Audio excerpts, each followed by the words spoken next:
At the end of 3 weeks in Badger Section, I was feeling set adrift, alone. I had no information about Mike's condition except that he had been rushed out of the cell block with an injury to his face, and I probably never would know what had happened to him except that he was taken to the infirmary. Irish had went to the hole, and it would probably be a while before he was back on the yard. I'd likely never see him again. But I didn't believe for one moment that the story was over. Sam would not have forgotten that Ty had been in the PC part of the county jail, and that shoe had yet to drop. I was mulling these facts over in my head whenever an announcement came over the institutional PA. Lockdown. I've talked about lockdowns before, and I will again, so I don't want to go into great detail, but essentially all of the movement that you get used to stops. You don't eat in the chow hall. You eat in your cell. You don't shower with other inmates. You bird bath in your cell. And you don't go out to the yard to exercise with the other inmates. You exercise alone in your cell. It's no movement. They open up a small door on the middle of the door to the cell, about yay. That's the tray slot. And they will come by and they will slide in your tray of food, and you will slide it out twice a day, and that will be the extent of your interaction with anybody but your cellie.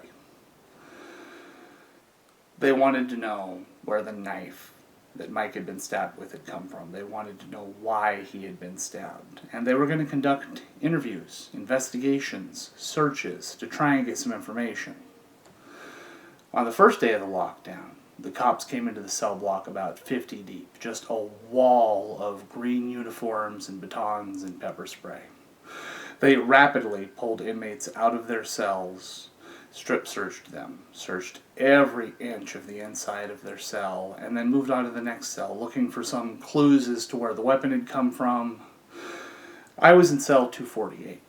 As a result, I would be one of the last inmates searched. They had announced that inmates should stand at the door to their cell in their boxers and wait to be handcuffed and taken out of their cell. When the cops arrived, they first strip searched me. They were meticulous. This was my first prison strip search that had not been routine, like whenever I arrived at the institution. They were really looking for something. Whenever they're strip searching inmates, they want to check the webs of your hands to make sure you don't have anything hidden. Your ears, your hair. They want to look on the inside of your mouth. They want you to check your beard if you have one. Armpits. They want you to lift up your testicles so they can look under them. They want to check the webs of your feet. And I swear, the first time that an officer said this, I thought he had to be joking, because I didn't believe anybody would accept this as a part of their job duties. They want you to turn around, bend at the waist, squat, and cough. And they want to watch to make sure that you don't have any contraband hidden.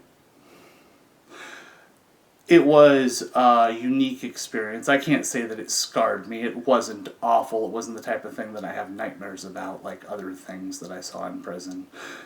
But it was an invasion of privacy, of dignity. And I have to think that it damages some of the inmates that go through the strip searches because it is a dehumanizing process. They didn't find what they were looking for, so day 2 was interviews.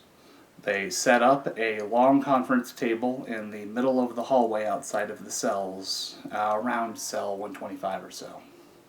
And they called out inmates, one at a time, cell by cell, pulled them down and asked them questions about Mike and why he had been stabbed to see if they could get any information.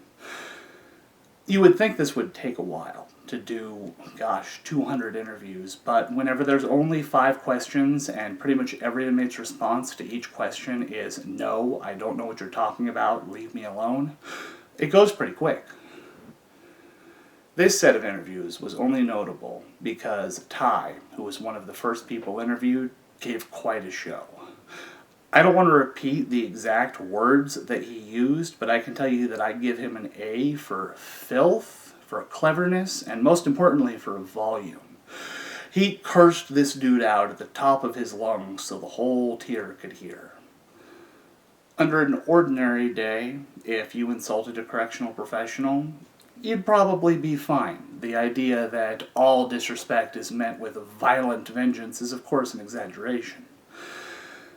But you are taking your life in your hands. It's quite possible that you are going to say the wrong thing to the wrong person and that you are going to be very unhappy with the results. I don't think Ty really thought through the possible consequences of yelling curse words at a correctional employee. But it didn't matter. It worked out for him. Instead of a beating, he got escorted back to his cell and listed as non-compliant on a form. My interview was far less memorable for the correctional interview employee, I imagine. I still remember the questions. It was, do you remember the event that happened yesterday? Do you know where the knife came from that was used to stab inmate Mike? And do you know of any further weapons that are hidden on the tier? Very simple questions, and it was no all around because I wasn't suicidal, especially whenever people can hear and read what you're saying out in the middle of the tier. I went back to my cell. That night after roll call, I heard Sam yell from 125, a good ways down the tier, "Hey Aaron, can you see my line?" He was letting me know that he was fishing down to me, that he had taken a bar of soap and attached it to some rope that he had made, and had spun it and down the tier so that I could theoretically do the same thing and pull his rope into my cell. He'd then be able to attach something, say a note or some coffee or whatever he wanted to send, and I could pull it along and get it. It took about a half hour. I always hated fishing. It's quite a process, but you get good at it in prison. And what I got from him was a kite. It was obviously secret. It had meant to be not found. It was small and wrapped in saran wrap, and I opened it up. First, it said, "My boy Irish says that he peeled half of your friend's face off with his knife, and the guy's probably going to lose his eye. Ha ha." I kid you not, he wrote out the words, ha ha.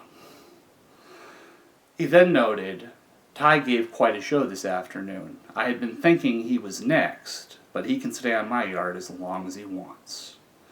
With respect." I didn't know what to do with this. The fact that he was making a joke about Mike getting hit, I might be next, I really might, but it looked like Ty was off the chopping block at least. The lockdown persisted for another day, and this was my first experience with real solitude in prison. 3, maybe 4 days, without speaking to anybody unless I was willing to stand at the edge of the door and yell, "Hey, excuse me," to whoever I was trying to talk to. But solitude it's a mixed trial, a mixed blessing. There's good and bad to it. It's easy to think that the hours are just going to stretch on and on, the minutes are going to stretch on and on. You go quietly insane inside of your own head. But the more you adapt to it, the stronger you become, the more you're able to endure it. I remember my first lockdown, San Quentin. It was 5 days, I think, maybe 4. And it was terrible. The quiet just pressed in on me. You know, at High Desert, just a couple of years later, we had a 9-month lockdown, and it was endurable. It was something that I could absolutely tolerate. Because the things that you endure, that you survive, they make you stronger. I realize it's a cliche, but that which does not kill you makes you stronger. So if you find yourself pressed down, worn down, beaten and defeated, just remember, the next trial will be that much easier because you overcame this one.